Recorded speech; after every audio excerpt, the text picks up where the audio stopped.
Welcome to today's Survivor Circle. I'm Becky Perkins, Survivor Support Specialist with Zero Abuse Project. Very, very happy to welcome two of my favorite people, Melanie Sachs Barton and Jamie Rosalind, for an awesome conversation today on a topic that I personally love, and I know a lot of folks appreciate too, the sort of the mind-body connection and honoring our bodies as part of the healing journey. I am pleased to welcome you both, and I will turn it over to you all. Yeah. Well, hello. Good morning, good afternoon, good whatever time it is that you're tuning in to watch this. My name is Jamie Rosalind, and I'm here with my friend and colleague, Melanie. And today we wanted to talk a little bit about mind-body connection. And I'm really excited to be having this conversation with Melanie. Her and I have done a lot of work with survivor circles before. And I feel like every time we get on a phone call to chat about a topic, it's just like we can pick up and start where we left off. It's kind of like a kindred soul, and um, uh, while we may approach things from different perspectives and have some different life experiences, I feel like our vibes are very much the same. So we wanted to talk a little bit today about reconnecting with your body in the process of healing, and the fullness of wellness that can be really experienced when you do reconnect with your body. Um, and so I feel like in a lot of spaces, when you're talking about survivors of violence, like survivors of like childhood violence, or even things that happen as an adult, there's so much emphasis placed on like the mental health aspect of things. Um, I was recently working on writing a grant, and one of the things that, they were looking for funding for was like mental health support, and I'm finding in these research papers that like mental health is like one of the number one identified priorities by survivors. And so I definitely don't want to diminish the idea that mental health isn't important, but I think it really needs to go hand in hand with that physical component of health too. And so it's quite a read, and I can't think of the author's name offhand. But there's this book called The Body Keeps the Score, and it really dives into about that trauma isn't just this thing that happens to us in our minds, like psychologically, it's also something that happens in our bodies. So there's not only these psychological manifestations of trauma, but there's also physical manifestations of trauma. Um, and I know for me, how that like has shown up in my journey is feeling often kind of like I'm a floating head. Like if I had to describe like who is Jamie? Where does Jamie live? Like in this body? If you asked me, 10 years ago, I'd say Jamie's just here. Like this is the only part of Jamie that I could feel like I can connect with. Um, and, there's lots of reasons why my brain and body decided to do that. It was definitely like a survival strategy. If I could disconnect to the things that were happening to my body, and only live in my head where I could dissociate, um, it was this mechanism to help me cope. It was this mechanism to keep me safe. Um, but after getting out of the trauma, after not experiencing that violence anymore, being in subjectively and objectively safer places in my life, I still was like living in my head. Um, so yeah, I think Melanie and I wanted to share some of our experiences with reconnecting with our bodies, some of the challenges and successes we've had with that. I think we'll talk a little bit too about ACE scores. And if you're not familiar with that term, ACE is adverse childhood experiences and how those are tied to social determinants of health. So like there's factors, when you think about your health, like if I go to see my dermatologist, I need to tell them a little bit about my family history. Um, and that's a, determinant of health, but that's like a physical determinant of my health, whereas like ACE scores are these social determinants of health, um, and those studies really show that people who've had these adverse childhood experiences have really worsened health outcomes compared to their peers.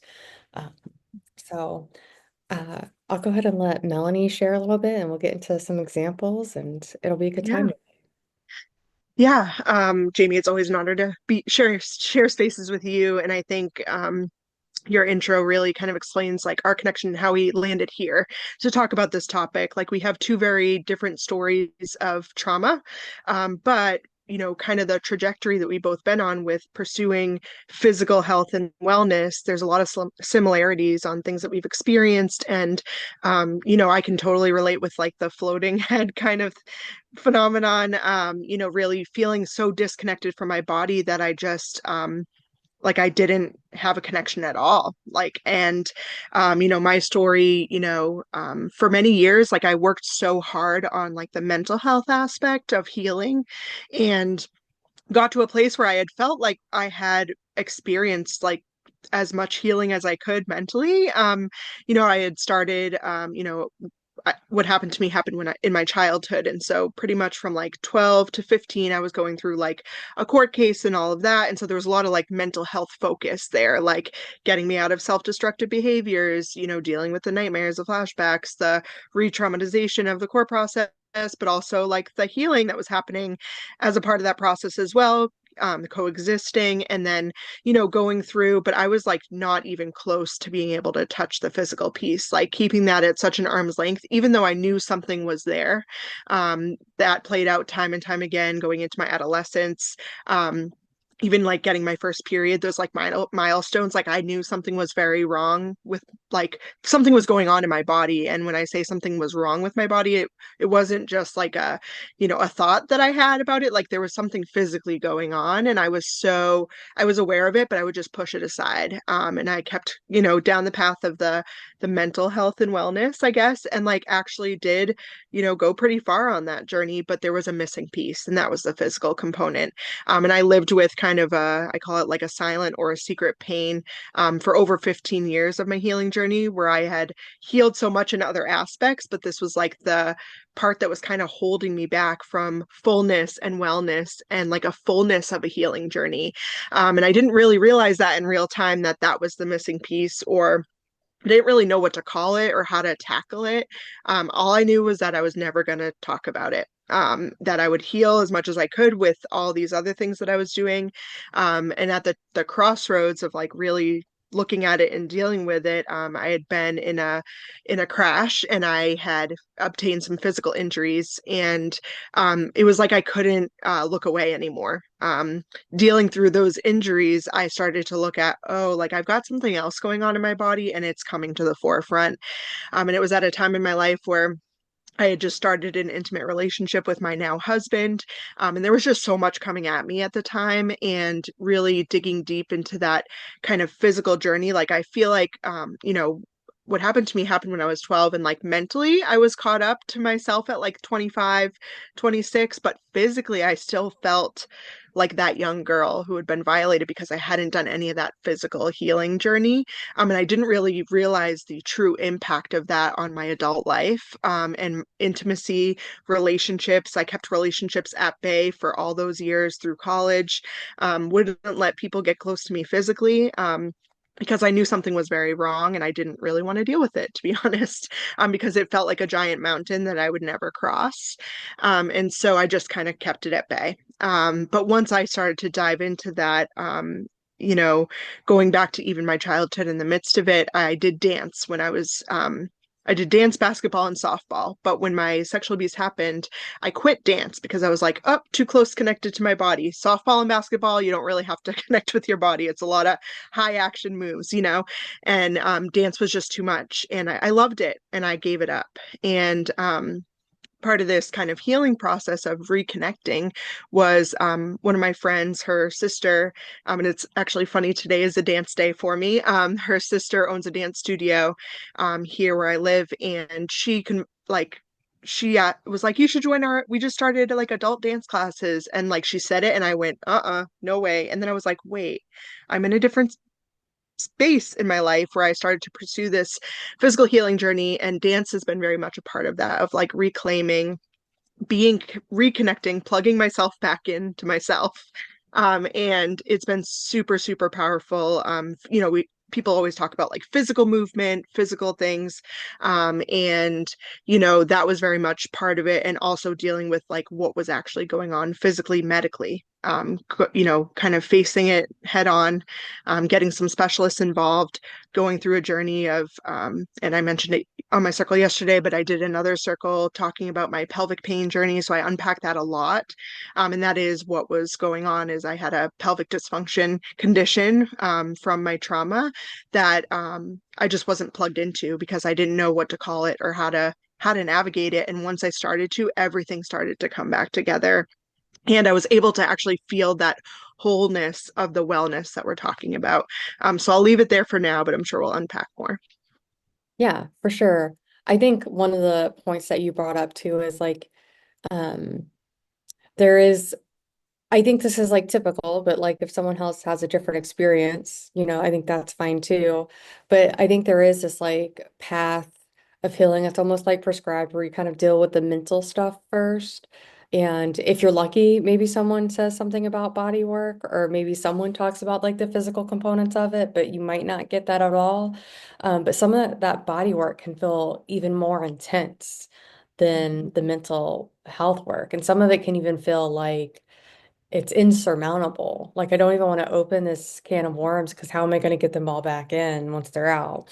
So I think that's a really important point is that this isn't a survivor circle to like rush anybody into any components of healing they're not ready for, but just more if you've never heard of like the physical parts of healing and what that looks like, an introduction to that.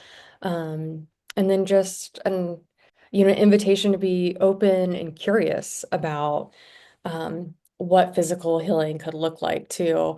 Um, this feels a little like somewhat of an aside when you're talking about reclaiming, dance, and just the joy that um, uh, you really were glowing with when talking about that. It reminds me of like photography is, something I developed film in high school. It was so cool. We had a dark room. But just, I'm not developing film, these days. And that would be, I think, a more expensive and cumbersome project. But yeah, it is a physical component of my life. I love to go and take photography, and I love wilderness photography. And so there's like some physical elements of that, but yeah, maybe the physical part is just reclaiming joy in your life in areas where it's been taken away by something that's really tied to that mind body connection, like dance, or something that maybe is a little bit more of a gray area, like photography. But um, I think reclaiming things is um, a good entry into this? Like, what do you need to reclaim in your life? What like physically needs to be reclaimed? Um, I just started talking a little bit about wilderness therapy, and so I have a couple examples and a couple different stories I want to share today, but I think I'll start there. Um, uh, And what I'll say is in my journey, I spent a lot of time in talk therapy as like a pathway to like healing. And talk therapy was really helpful, TFCBT, which is trauma focused cognitive behavior therapy was really good. Um, and then I wasn't doing that for a while and I was trying to explore what this hour of my life that I had already bookmarked, for healing, what was that going to look like if I wasn't in talk therapy? And I tried a few different things. And one thing I stumbled upon was wilderness therapy. So I've gone out west a few times and done these really incredible, powerful, 3, 4 days in the wilderness with uh, guides and who are licensed therapists, and that has been an incredibly healing thing. But I remember the first trip I went on with them was back in 2019. And they told the group, while we were out there, like your mind and your body are already positioned towards healing. Like without you taking a single breath, your mind and body are already moving towards healing. And that was so powerful for me to hear because I think, I've had developed these ideas that like I constantly had to be working towards healing. And never was giving credit to like my brain and my body just being able to do incredible things like in the background without me being aware or making them happen.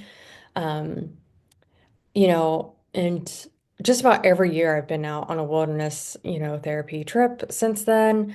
And I remember this one time, we were hiking. It was like a 13,000-foot mountain in Utah, and um, it was a pretty chill hike. We were on our way back, we were on the way down, so the hardest part, was over.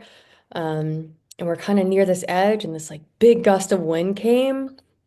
Um, and without thinking, I like crouched down. And so did like the other people in the group that I was with. And my heart was racing. There was a lot of adrenaline. Um, it was a pretty scary experience. But once we kind of got down to like a safer spot, um, I remember like starting to have like a panic attack, as I was like processing this. And that sounds scary and horrible. For people, panic attacks aren't like fun. But this processing that happened was like, oh, I can trust my body. Like, I can trust my body to do what it needs to do to keep me safe in dangerous situations. I have never faced, a high gust of wind out of nowhere on a mountain before that could knock you down a really terrible edge. But even though I had never prepared for that or no, my body knew just to crouch, to lower my center of gravity. And a lot of healing happened on top of that mountain with me being able to be like, oh, my body's good. My body is strong. It's like capable. I'm safe. I can trust my body. These were not thoughts I had towards my body. And I mean, even to this day, this experience was a few years back now. I don't always have those really positive thoughts towards my body. Um, but it was just this reconnection of almost like I'd been shut down and like blaming my body for not keeping me safe, in times before. But this was an experience where it's like, oh, my body was keeping me safe back then. And it's going to continue. My body probably cares more about my life than I do. Yeah. Um, just instincts and all of that. So, yeah. Yeah. No, that's so good and like a completely different story, but same kind of feelings. I remember being in a cycling class and I went through a short period of time where that was my thing, like to just work it out. Like, Oh yeah, and I did bar for a while, oh religious. yeah. So you Yeah, love yeah. it. So it's Yeah. like, going to that edge of yourself of like this is a huge challenge. Like I like going into it, I'm like, I don't know if I could do it today. Like, there's just like this lead up of like, but then there's just like this power of seeing what your body can and will do for you in the midst of like, actually like wind blowing like that, or like a really hard workout, or like when you kind of trust your body enough to push it a little bit in a positive way.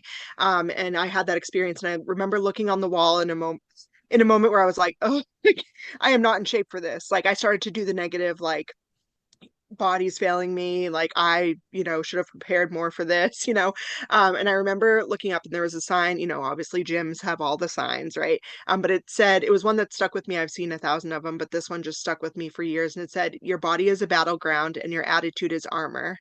And I just really loved that, because like my attitude towards my body was so negative for so many years, that I couldn't even get to somewhere like you're saying of like, my body actually did protect me. And like, maybe this, like realizing that I had this physical thing that I'd been living with for 15 years, like my body was protecting me until I was ready to face that. And going back to what you said earlier, like not rushing the process, like do I wish like in my like heart that I didn't have to deal with 15 years of like this silent pain that caused me a lot of fear and shame and all of the above, yes.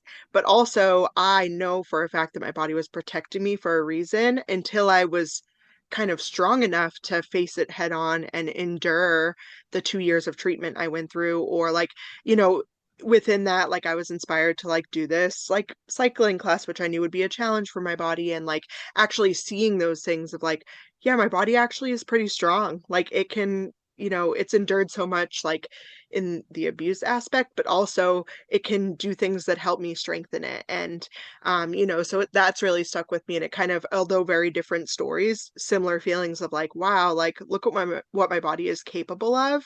Especially when I do something kind of out of my comfort zone. Like crushing comfort zones is a huge way to get reconnected with your body. And it has been for me of like, I don't like, I'm doubting this, but like I'm gonna do it anyway. Do it in maybe fear and trembling because I trust my body enough now to like carry me, where before I was so disconnected from it that I would just like not do things, or not experience things that actually brought me the most physical healing. Yeah. Yeah. I think you and I both too kind of described um maybe some more like intense ways of like connecting with your body, but I do want to share a story too about like maybe a more like gentle way. Um, and really starting to talk about like somatic therapies as well. So, um, another one of the things that I did when I was no longer in kind of like traditional therapy is I went to start seeing an acupuncturist who also used this technique called neuroemotional technique, and I'm not going to get into that. That could be its own hour-long survivor circle. But it's a somatic therapy kind of based in Chinese medicine. And so I seen this practitioner, um, and I'd go in, I do some NET, we do some acupuncture work around it. Um, and that was very somatic. There wasn't a ton of talking in that. It was a lot of my body kind of processing trauma like through the body and not necessarily like through words and all of that. Um, and uh, I found it to be like like a very like gentle, ease your way kind of into that work. Some of the sessions could be really intense, but you're also just like laying on a table in a very relaxed state. Um, so even if your body and your mind is processing some intense stuff, it feels like a very safe environment. And I remember having a particularly like intense session. Had been crying, on the table, and I was like, something clicked, and I didn't know what during that session. Um, and I remember going about my day, returning home, and then I was like laying in bed, and then I could feel the weight of my legs on my mattress. Like I could feel the weight of my body. I wasn't this like floating head anymore. I was like Jamie, like mind, body, and soul. Like it was this reintegration experience. And I wept. And sometimes it's not happening now. It's not bubbling up now. I'm not going to force it. But a lot of times I like tear up when telling that story because that was the first time like being an adult feeling like, oh, I'm a whole person. I'm like fully integrated. Um, and I'm not just a floating head. I'm connected. All of this is me. Mhm. It's not just all here anymore. Yeah, yeah, that's so good too. And I had a similar experience on acupuncture. It was a giant lazy boy, like couch. Oh yeah. I was already working in the field as an advocate, and I was kind of simultaneously starting to unpack some of this stuff and really desiring that connection, but not knowing how to go about it. And so I ended up like trying this community acupuncture up where I worked in this little seaside town, and my cousin had told me about it, and I went, and it was like a sliding scale. So you could just like go in and like, again, no one's talking to me. Like they did an intro like thing about it, but then like, I'm just like laying in this chair, and they're doing like, they put the needles in, and I just lay there and like, they don't give you a session time. You can come and go whenever you want, for the sliding scale. And I just got to lay there for like, after like an intense day of advocating for other people, also, doing my own journey internally, and it was very like intense time of like kind of knowing I needed to face some things. And yeah, just laying I in a million years never thought I could just lay there, right? Like I was always like somewhere else. And I remember a similar experience of like the first time where I was like, oh, I'm actually like fully on this chair just laying here and I feel everything in my body at the same time, like because I had experiences of like, oh, I feel it was all parts. Like I felt like, okay, my head is a part, and then like I'd feel different things like as I started to pursue this. And that was one of the first times that I felt like my whole self in one place. And I too like remember the emotion connected to that because I had never felt that before. And then, even things like more kind of a gentle, we've talked about a lot of intense things, but like I started doing like a faith and yoga practice, like at times. My friend was involved in kind of teaching that. And so just like, oh, I'm like fully on this mat. Like for a while, it was just that, like feeling my body fully on a mat and like not even worrying about like what I was doing, how much I was doing. It's like I just wholly feel here. Like, and that was sometimes it. And so it's like super, and even like going back to like when I was injured and stuff, like I couldn't do a lot of my physical outlets like softball, basketball, or dance really, like because I was a little limited. So like just laying, on a mat and like using some of that of just like I'm just fully here, and like stretching was huge because I could just like feel each part of my body and what it needed. And yeah, just things that I had never thought I'd have or get back to. Um, and it was just like so and I think there's a reason why like there was a time where I was prevented from doing like contact sports because I needed to like slow down and just kind of be and then I think we'll unpack this a little more, and you kind of already did with your photography, but like I always joke that I'm like human Moana, like the sea it calls me. And I like I just standing by the ocean can reintegrate so much for me. So we can unpack that a little more when we get into more like nature type things, but similar to your wilderness therapy and just like being in nature. And a lot of it happened just me, myself, and I. Like no one else is with me. I'm just standing at the edge of the ocean. And then at times like I do crazy things like cold plunges or things like that, but most of the time it was just like a reintegration of just hearing the ocean waves. Oftentimes taking videos and photography was coinciding with that, so it wasn't like a super intense thing, but it reconnected things for me and reignited things for me and inspired me and encouraged me and breathed life back into me so many times when like there was something intense going on. So Yeah.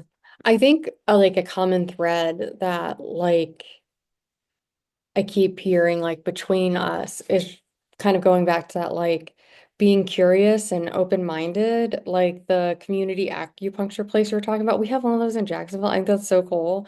But yeah, it's a different experience, and because acupuncture can be like, $200 for an hour or whatever. It can be, uh pretty inaccessible, and some states it's covered by insurance and other states it's not, and so on and so forth. um so I don't want what Melanie and I are talking about. We're talking about climbing mountains and going to a cycling class and um are going seeing these like specialists. I want it to feel like accessible to people. um and I think the goal here is to try to be descriptive of our like experiences, but not prescriptive of like what it should look like for you, but just for you to be open and curious about what does like mind and body reconnection look like in your life. And I've also had friends who are survivors who were like, I feel too much of my body. I am too connected to my body. So maybe, there's a different practice there. But I think it's just being open-minded and like curious, because we are always like changing and evolving and like growing. Um, I think something that I learned, um, which I think I've always kind of like known, but something that like came to light on the last like wilderness retreat that I went on was, um, I'm really like at my healthiest or at my best when I'm like noticing like little things. So like little glimmers. For example, like if I'm walking through some trees and I like noticed a spider web, just like a string of a spider web, I feel like, oh, I'm like being present to my surroundings.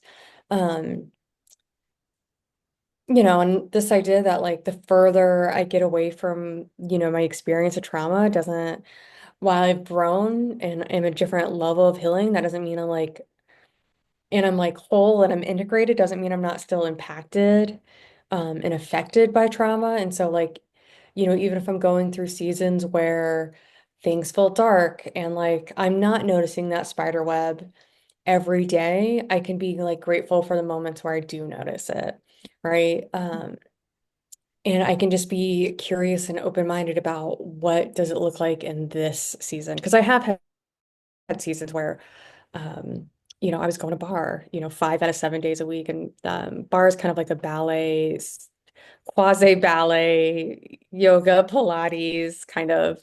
It's hard. It's really hard. Bar is really hard. Um, where like mind body connection will look like me like intensely working out pretty regularly. Um, and I might be in a season now where like I just want to try to go on an hour-long walk at least once a week.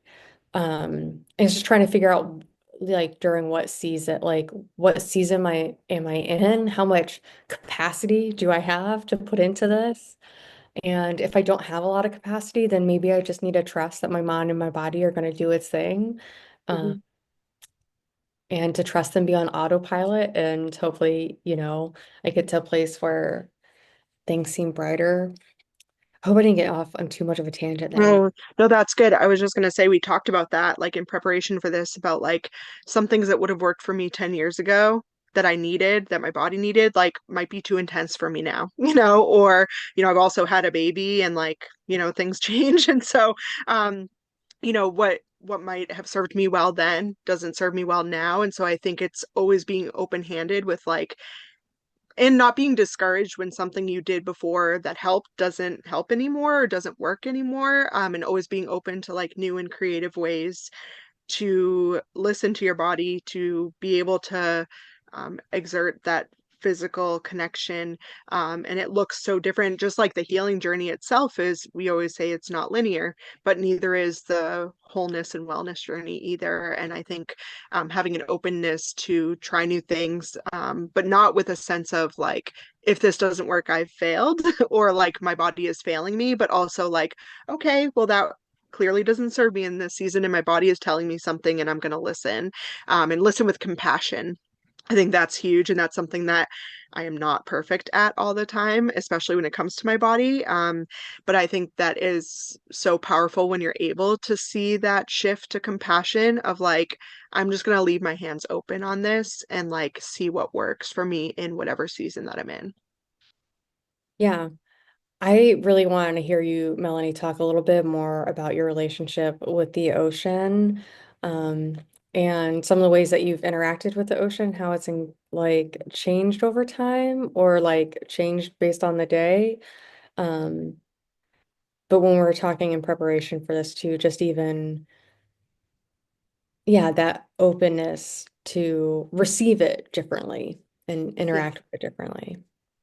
Yeah, I think going back to like even my childhood in the midst of my trauma, I think the ocean was just like something I like went to in the summer and it wasn't like anything super. I mean, I loved it. I've always been an ocean girl. But I never like worked things out there as like a even a teenager or even as a young adult. I didn't, it was always just like a fun, like very kind of like fun place to go and I just loved it. Lots of great memories there as a child and adolescent with friends and just like summertime and in the heat and all of that. But as I started to go down this path, I started to discover the ocean, in the colder climates, actually, and even just in different ways. So, like I said earlier, I've often found myself at water's edge working things out, or after a tough day in advocacy, I was working full time in advocacy. I would just find myself at the ocean before going home to decompress. And that was 365 days a year. That was like pretty much every day on my way home. I'm very grateful that I moved to a place where I say there's an ocean on every corner. And so I live in New England, but Cape Cod. And so it's like literally the ocean everywhere. And so I had access. And again, like accessibility is a real thing. And so again, that's why we're saying all different types of things, because you may live 10 hours from an ocean, but you can find your other thing. But for me, it's been the ocean, and it's always been a part, but it's looked different. And so, first it became like a decompressing spot. Then it became a reflection spot. So I would do, there's this little ocean hike that I go on. So at first it was just like driving straight to the ocean, easy access, walk on the beach, you're there. And then I looked for more kind of like challenging ways to get to the ocean, which we have like little hikes that lead to the ocean here. And so I found that as like a place to really kind of like, be getting there in a different way. It was a little more treacherous. It wasn't as easy to access, but it actually, would leave me, I would put on my playlist when I got to the top overlooking the ocean, and I shed all the tears or like worked things out in my heart, my mind, and my body. Um, and then, it became like obviously like going in the ocean is a thing. You hear a lot of people doing like cold plunges and um outdoor showers, and like the salt is really healing. And often like I never looked at the ocean. I mean, my grandmother when we were younger would like be like, get salt water and put it on there. Like if we were on vacation, we skimmed our knee, right? She would say like, go get some salt water. And like, it was like a funny thing, but like I've actually like used it to like to mend my wounds literally and figuratively. So there's been times where it's on the little bit of the colder side here in New England, and I've just gone and dive in the ocean. And then it's like, a blizzard here, and like most people would stay inside and not go. Definitely the ocean would not be their place to go when it's a blizzard, and I would seek that out because I knew that it was just like in all seasons, the ocean was just there for me. And it looks different than like obviously I have fun on the beach in the summer here. It's so close, but it has much more meaning to me now. And I've kind of explored it in all different ways, and it's done different things for me in different seasons. Right now, I don't find myself at the edge of the ocean as much as I would like to because I have a toddler and often have to consider the elements and the weather, especially if she's with me. But um, I look back on those times where it was just me, or like when I was early in my relationship with my now husband, of just being able to seek out the ocean for clarity. Like if I just had like I needed a moment of clarity, I would just 5 minutes at the ocean in any capacity could just bring it back to me. And so it's been a restorative place, and like a kind of a new discovery that's kind of connected to the ocean is like outdoor showers, which is like, you think of those like when you're at the beach on a hot summer day and like all of that. But before I got married, I lived with a friend's family, and they had an outdoor shower, and like, again, didn't think much of it, didn't go into it thinking it would do anything for me, like healing wise. It was just like a thing that they had, so I'm going to use it, and it actually became like a really, because at different seasons, like I found myself unplugging at times, like from my body, even though I had, paved this trajectory of really being connected pretty much all the time. But there were times like when things were going on, because trauma doesn't just stop when you found healing. There's things that come up, different milestones, different things in your life, people that you see, things that things that are going on in the world, all of the above. And so there was a time where I was just like, I don't have the energy to drive to the ocean sometimes. And I would just like go and take an outdoor shower. And like that was so connecting for me because it was a little bit vulnerable, right? But also like I could just be out there, and it like had a similar feeling to like driving to the ocean, and doing something that's like just me in the ocean or just me in the shower. And so it was a little different than my day-to-day shower, right? It was like changing things up. And so yeah, so those, again, if there's anything specific, I know you know a little bit more about my experience, but yeah, like just getting to know even things that have worked for us in different ways in different seasons. So even with photography for you, like I'd love to hear more about that. Like, in different seasons, like different types of photography can like really fill you or speak to you, or, whatever your thing is, find your thing and then be open to seeing it in different ways or utilize it in different ways. It doesn't have to just be in one way. So there is limitless, and again, like we don't want these things to be accessible. So there are limitless opportunities with your thing, and there are limitless things that you can seek out for yourself. Yeah, I know for me, like I'm a mountain girl and I live in Florida. There's no mountains. There's nothing even like remotely close. So even for me, like one of the things that I love is slightly inaccessible. Like I have to get on a plane or drive 8 hours if I like want to see mountains. But it is about like figuring out, well, how do I in my day-to-day life access things? Because I can't always just run off to the mountains. I'm Moana, but the mountains are calling me. Um, uh, but when I was like listening to you talk too, and I promise I'd tell you a little bit about the Wim Hof method too. There's like some science that like backs up like what you're talking about. So for one, Melanie, if you've never read this book, it's called The Nature Fix. I highly recommend it. I don't know the name of the author right offhand. Mm. I can send you a text and give you that That'd be awesome. recommendation later. Anybody can Google The Nature Fix, it'll pop right up.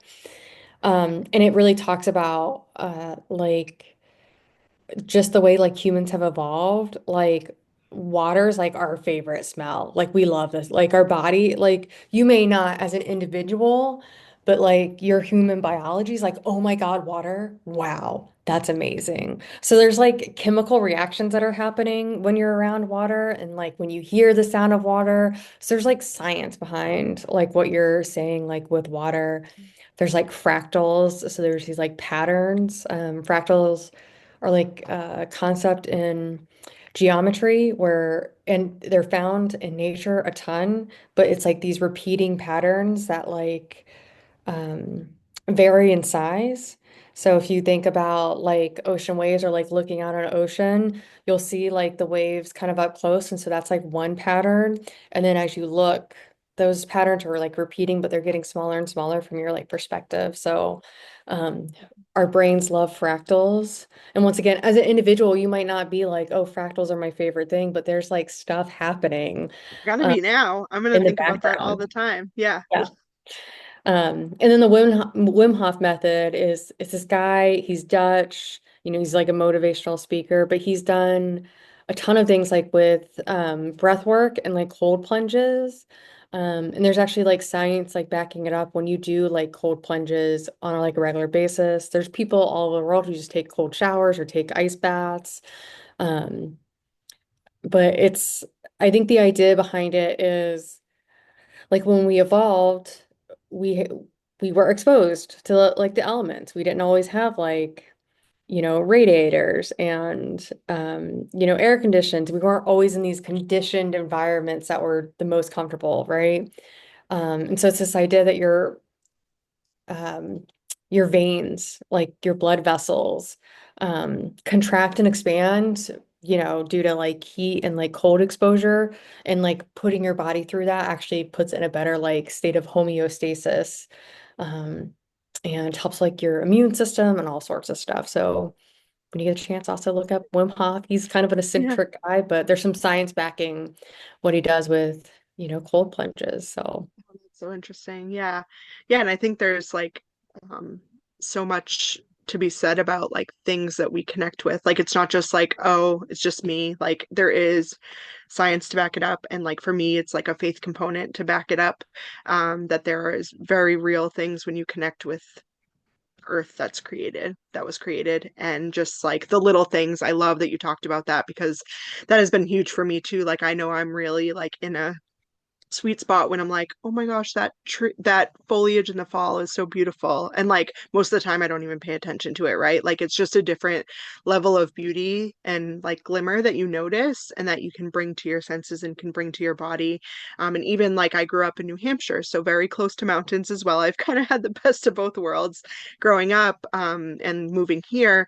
An ocean was close enough when I was in New Hampshire, but I definitely took the mountains for granted. Like, and now going back to the mountains, when I go back to like where I grew up or where I went to school up near like Vermont area and New Hampshire, like it is the most beautiful place. Like, even though my heart is with the ocean always, but I have found like a newfound beauty once I left, like you say, when you leave something, sometimes you remember like, oh, like I hindsight kind of stuff. But there's a very real thing of like note like I don't know because of where I was mentally, physically, spiritually when I lived in the mountains. I couldn't notice it because I was so disconnected. And now that I've reconnected, I see a different level of beauty there. And so it's just like super powerful to be like, I didn't even notice it. And I was living among it for so many years. And now, like, we got married back in New Hampshire.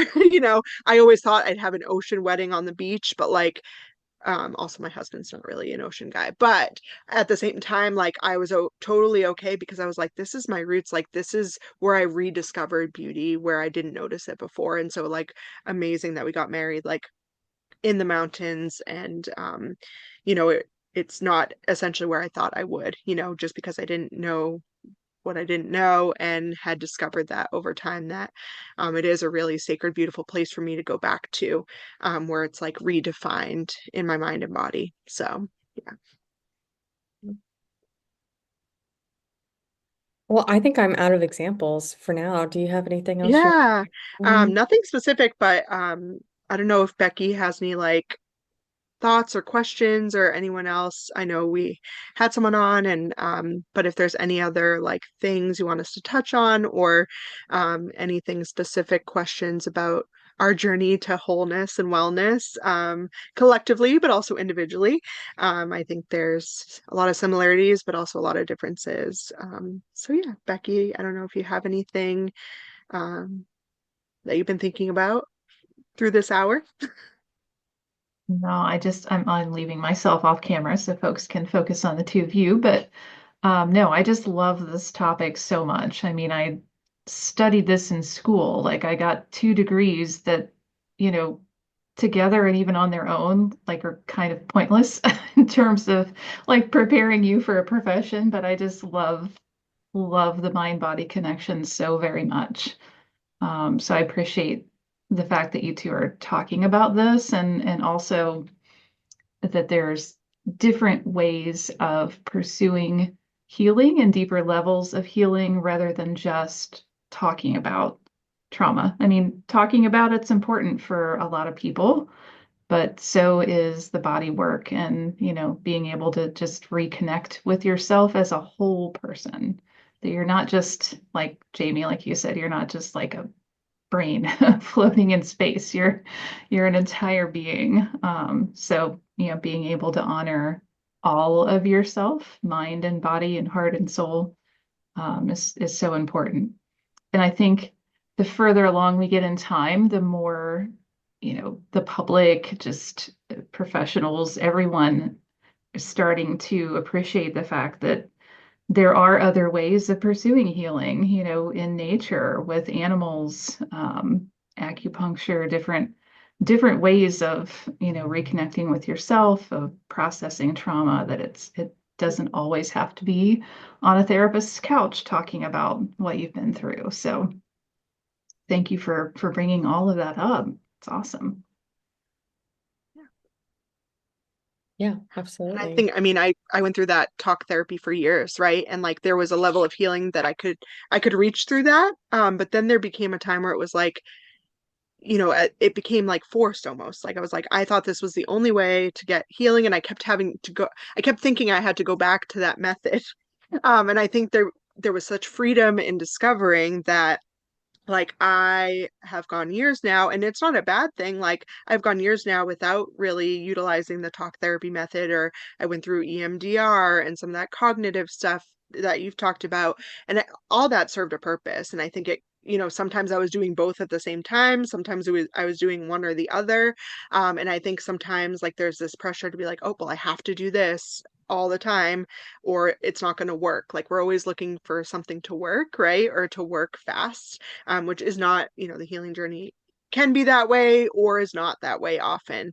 And so, really looking at other ways, like out of the box almost. We almost have to get ourselves out of the box of like, get creative with your healing journey. And like, think of things that might be a crushing a comfort zone. Like I felt so empowered when I would like I just call it like crushing comfort zones, but it's not a method specifically, but things that challenge me either mostly physically. It wasn't really necessarily, I mean, sometimes there was a mental challenge component, but it was often things that challenged me physically that really helped me feel victorious and helped me feel that empowerment and strength that you're talking about. Like physical strength, like was something that, I'm not a natural like weightlifter or a body, like I'm not a natural like gym athlete. I played sports and stuff, but and there was a small element of that, but it was never like anything that was my strength of like, but when I was, doing some of the, more even like a challenging hike, it doesn't have to be like a bar class or a cycling class, or even just like a walk in a new route that I hadn't been on before, or, like, doing something different that, I took a course called Unleash for adult survivors of sexual abuse and trauma. And one of the challenges one week was like, do something to connect back like that inner child stuff. And so I just like did cartwheels on the beach. And let me tell you, it's so silly, but it was like so awesome. Like it just like got me connected with like a part of myself I might have lost along the way. And so it doesn't always have to be like serious and intense. It could be like silly and fun too. And that can give you back way more than you think it can. So, Yeah, in wilderness therapy, I think what they call like crushing comfort zones is like challenge by choice. Um, so it's like a really similar concept, but it's this idea that like you have to get out of your comfort zone a little bit, but you have to do it like it has to be your choice. Like so it's like chat like if you want if like the current level of activity is not challenging enough, you can make the choice to like go mhm. outside of that like comfort zone a little bit. So Yeah, so you're not like so that's a thing. And you're it's a not thing. off in that. Yeah. Um I think too, one thing we didn't hit on, I think it's kind of bubbled up a little bit though, is this idea of like joy too. I feel like mind and body connection too has so much to do with like joy. Like Mhm, I don't feel like joy happens here. mhm, Like I don't think it just happens in your brain. I think that like, joy is like a whole body experience. And so finding like laughter, and kind of like pendulating where I think there is this idea like, oh, healing has to be like serious and I got to put on my like serious face and I got to tackle these hard things. Um, but so much of like what I have found has like existed in that serious place, but it's also like pendulated over to like community and like joy and like laughter and happiness. Like I think that's such a big part of the mind body connection too. Like to feel the fullness of joy, you really got to feel it um throughout yeah. your body. It's not Yeah, a silliness, like just yeah, being silly with people that you trust to do that, yeah, and just like going back to those things that like we haven't channeled in a long time, even like childhood things, like, yeah. and I think that can really, it doesn't always have to be work. And I think that's what we think or expect, but I think there's a level of freedom and joy that you can't access unless, you're really being like silly and fun. And, there is a level of healing in that too. I truly believe it goes far. So, I love Yeah, and that. I would like look for it in unexpected places too. I this just reminded me of just such a random story. I can't get into the whole thing. Um, but I was in Iceland and I was hanging out with this, woman and her daughter who I'd met there. And she's like showing me around her hometown and the little fjord that she grew up on. We stop, at this, black sand beach with all these like basalt hexagons and all this stuff. And she and her daughter start screaming into the fjord. And I'm like, cool. All right, I'm doing it too. And so I'm like screaming in the fjord also. And love like, it. did I plan on like screaming in a fjord that day with a stranger and her daughter? Absolutely not. Was it a really healing experience? Do I know why we were doing it? No, but it was incredible. And it's like one of my favorite memories. And it Yeah. wasn't serious. And it really Yeah. just lived in that, you know, mind body connection, very cathartic, like very visceral.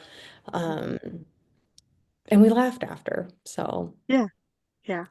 I love that. I love stories like that. And it just makes me like think even with my own journey having those moments where like everything feels integrated, you feel like fully within yourself. It like the analogy I've often used is like when you got your first like high definition TV set, right? Like you've been watching TV all these years with like the old analog way of watching it. You were still able to watch the show, right? You were able to follow the plot. You could watch it from beginning to end. It didn't keep you from watching it. But then when HD, when high definition came along, like you saw these like intricate details that you didn't see before. And it was so much richer and more colorful. It's the same show.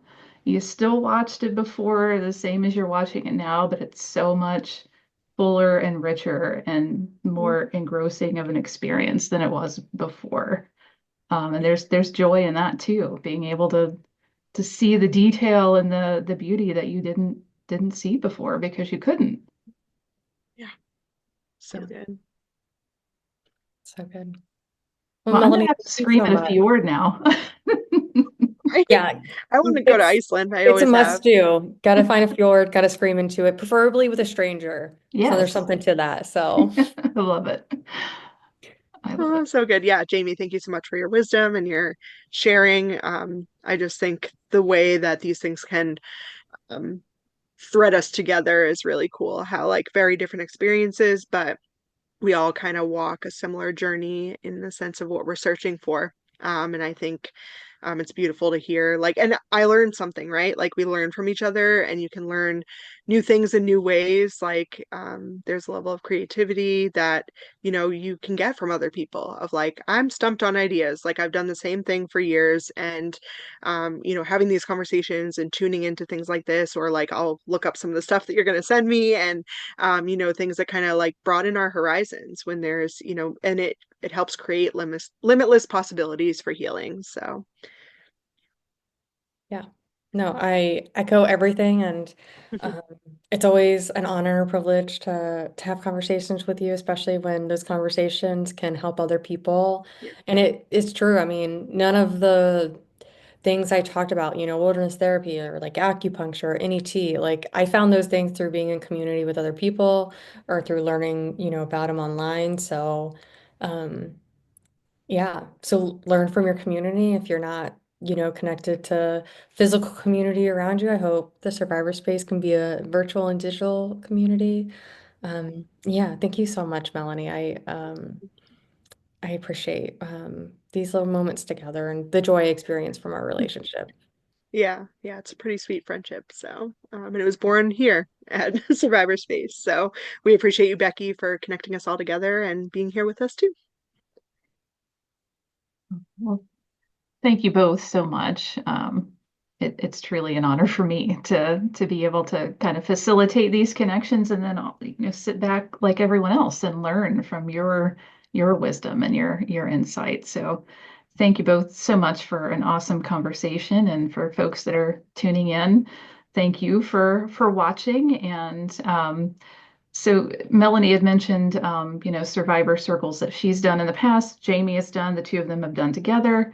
On Zero Abuse Project's YouTube channel, there are playlists for each year. So survivor circles that happened in 2023, 2024, and now in 2025. So please check out those playlists for awesome conversations on a variety of topics. So we'd love for you to check that out. So thank you again, Melanie and Jamie. It's so great to see you both and take care, everybody. Take care. Bye, everyone.